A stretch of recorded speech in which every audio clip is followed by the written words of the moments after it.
আচ্ছা বল, তোমার কাছ থেকে জানতে চাইবো যে সল্টলেকে আইপ্যাকের অফিস, সেখানে মুখ্যমন্ত্রী মমতা বন্দ্যোপাধ্যায় তিনি অপেক্ষা করে রয়েছেন, আগেই জানিয়েছেন যে প্রত্যেক জয়ী না আসা পর্যন্ত তিনি অপেক্ষা করবেন। এই মুহূর্তে কি আপডেট পাচ্ছ? দেখো, এখন অবধি যা খবর আছে যে প্রতীক জৈন তিনি পৌঁছে গেছেন আইপ্যাকের অফিসে এবং কিছুক্ষণের মধ্যেই মুখ্যমন্ত্রী তিনি এখান থেকে বেরিয়ে যাবেন, কারণ বাবুঘাটে আউটরাম ঘাটে মুখ্যমন্ত্রীর একটি প্রোগ্রাম রয়েছে গঙ্গাসাগর উপলক্ষে। এবং তুমি যেটা মুখ্যমন্ত্রীর মূল অভিযোগ যে যেভাবে আইপ্যাকের অফিসে অভিযান করা হয়েছে একেবারে এখানে সেক্টর 5-এ ভোর 6টার সময়, অন্যদিকে প্রতীক জৈনের বাড়িতেও সেটা হচ্ছে এক ধরনের অপরাধ। কারণ আইপ্যাক হচ্ছে একটি রাজনৈতিক সংস্থা যেটা তৃণমূলের পার্টি অফিসের পার্টিরই একটি অঙ্গ, ফলে সেখানে পার্টির যাবতীয় নথিপত্র, নির্বাচন সংক্রান্ত প্রার্থী তালিকা থেকে আরম্ভ করে তাদের নির্বাচনী রণকৌশল, নির্বাচনী প্রচারের কৌশল এবং পার্টি সংক্রান্ত যাবতীয় তথ্য নথি এসব থাকে সেখানে। ফলে সেই তথ্য এবং নথি সেগুলো চুরি করা হয়েছে বলে মুখ্যমন্ত্রীর অভিযোগ। এবং তাদের বার্তা এই সমস্ত তথ্য চুরি করে যে বিপক্ষ যে পার্টি বিজেপির কাছে পৌঁছে দেওয়া হচ্ছে ইডির লক্ষ্য, এটা এক ধরনের ক্রাইম।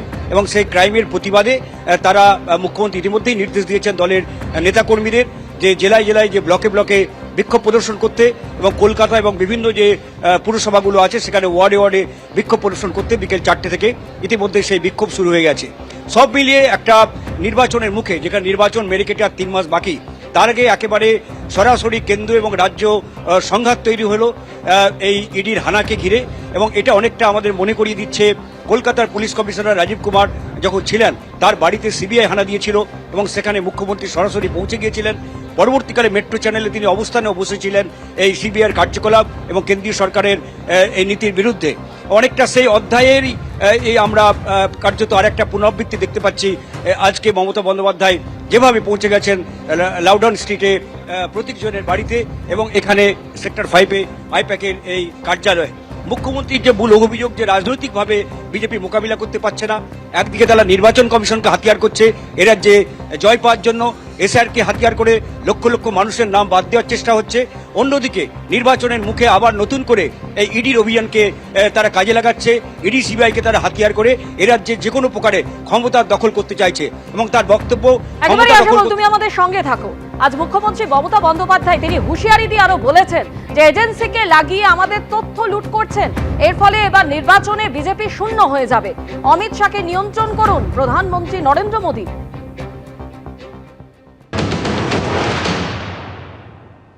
चुनाव का स्ट्रैटेजी पूरा छीन के लिया, एक क्राइम है। अगर आप हमारे साथ लड़ने नहीं सकते हैं तो अब क्यों हम बंगाल में आते हैं? आप हिम्मत से काम लो, आप लोकतंत्र पुलिस प्रोसेस में जीतो। आप एजेंसी लगा के हमारा पेपर लूट करते हैं, करते लूट बोलते झूठ, हमारा पेपर लूट करते हैं, हमारा स्ट्रैटेजी लूट करते हैं, हमारा डेटा लूट करते हैं, हमारा वोटर लूट करते हैं, हमारा बंगाल को लूट करते हैं, हमारा भाषा को लूट करते हैं। क्या है आप लोगों के लिए भविष्य? इससे और भी खराब होगा। जितना भी सीट आपको मिलना चाहिए था इससे तो अब 0 में आ जाएगा। I am sorry mister Amit Shah and mister prime minister, please control your home minister. সরাসরি সুকান্ত মুখোপাধ্যায় আমাদের প্রতিনিধি রয়েছেন। সুকান্ত, ইতিমধ্যেই প্রতীক জৈন তিনি পৌঁছে গিয়েছেন আইপ্যাকের অফিসে এবং সেখানে রয়েছেন মুখ্যমন্ত্রী মমতা বন্দ্যোপাধ্যায়ও। কি হচ্ছে এই মুহূর্তে, কোনো খবর কি পাচ্ছ?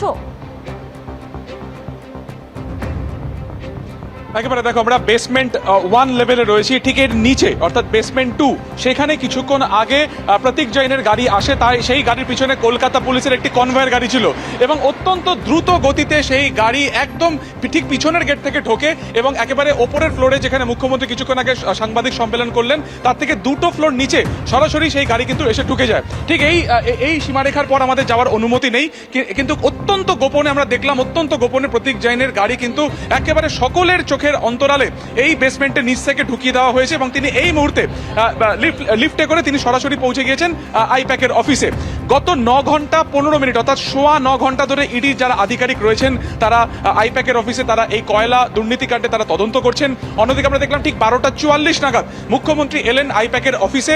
বেশ কিছুক্ষণ থাকার পর তিনি নিচে এসে সাংবাদিক সম্মেলন করলেন এবং তিনি পরিষ্কার জানালেন যে প্রতীক জৈন যতক্ষণ না আসছেন তিনি ততক্ষণ যাবেন না। এবং তারপর আমরা কি দেখলাম, ঠিক 4:10 নাগাদ অর্থাৎ কিছুক্ষণ আগে দুটি গাড়িতে, অর্থাৎ প্রথমে ঢুকলো একটি কালো রঙের গাড়ি 0005 যার নাম্বার, তার ঠিক পিছনে ছিল কলকাতা পুলিশের একটি কনভয়। সেই গাড়ি অত্যন্ত দ্রুত গতিবেগে ঠিক নিচে এসে পৌঁছলেন প্রতীক জৈন এবং তিনি এই মুহূর্তে ওপরে গিয়েছেন। এখন দেখার যে মুখ্যমন্ত্রী কখন তিনি বেরিয়ে আসেন এবং প্রতীক জৈন তিনি তদন্তে কতটা সহযোগিতা করেন। আমরা জানি তার বাড়িতেও এই মুহূর্তে কিন্তু একই রকম ভাবে অভিযান চলছে। 2.5 বছর আগের এই কয়লা পাচার কাণ্ডে আজকে সারাদিন কার্যত এই তদন্তের আমরা দেখেছি একাধিক গতি প্রকৃতি। একদিকে যেমন ইডি 3টি অ্যাড্রেসে বা ঠিকানাতে তারা অভিযান চালাচ্ছে এই দুর্নীতি কাণ্ডে। তারপর আমরা দেখলাম তাদের রাজনৈতিক পরত জুড়লো যখন মুখ্যমন্ত্রী মমতা বন্দ্যোপাধ্যায় প্রথমে প্রতীক জৈনের বাড়িতে গেলেন এবং তারপরে তিনি এলেন হচ্ছে আইপ্যাকের এই অফিসে। দীর্ঘদিনের এই আইপ্যাকের অফিস, যখন আইপ্যাকের অফিসে কয়েকজন মাত্র কর্মী ছিল, আজকে সকাল 7টা নাগাদ ইডি অফিসাররা এখানে আসেন এবং তারপর থেকে লাগাতার তারা কিন্তু তদন্ত করছেন। আমরা তারপরে দেখলাম ইসিপিএস অর্থাৎ ইলেকট্রনিক কমপ্লেক্স থানার পুলিশ যার জুরিসডিকশনের মধ্যে এই বিল্ডিং পড়ছে, তারা এসে প্রত্যেকটা এন্ট্রি এক্সিট পয়েন্ট কার্যত তারা সিল করে দিলেন। তারপরে মুখ্যমন্ত্রী আসলেন এবং তারপরে এই মুহূর্তে প্রতীক জৈনের আশা। এখন দেখার যে ইডির এই যে তদন্ত বা তদন্তের যে গতি প্রকৃতি কতদূর বা কতক্ষণ আরো সময় গড়ায়, প্রতীক জৈন তিনি কখন বেরোন এবং মুখ্যমন্ত্রী বেরিয়ে আরো তার কোনো বক্তব্য রাখেন কিনা। সব মিলিয়ে কিছুক্ষণ আগে ঠিক 4:10 নাগাদ দুটি গাড়ি এখানে প্রবেশ করে। প্রথম গাড়িতে প্রতীক জৈন ছিলেন 0005 যে গাড়ির নাম্বার এবং তার ঠিক পিছনে কলকাতা পুলিশের একটি কনভয় ছিল। এই দুটি গাড়ি ঠিক যেখানে আমরা দাঁড়িয়ে রয়েছি এখান থেকে নিচে গিয়ে বাদিকে সেখান থেকে লিফটে করে প্রথমে তিনি গাড়ি থেকে নামেন এবং সেখান থেকে লিফটে করে তিনি সরাসরি কিন্তু উপরে চলে যান। ধন্যবাদ সুকান্ত। আইপ্যাকের কর্ণধারের বাড়ি অফিসে ইডির হানার খবর পেয়ে গেলেন মুখ্যমন্ত্রী। এবিপি আনন্দ, এগিয়ে থাকে, এগিয়ে রাখে।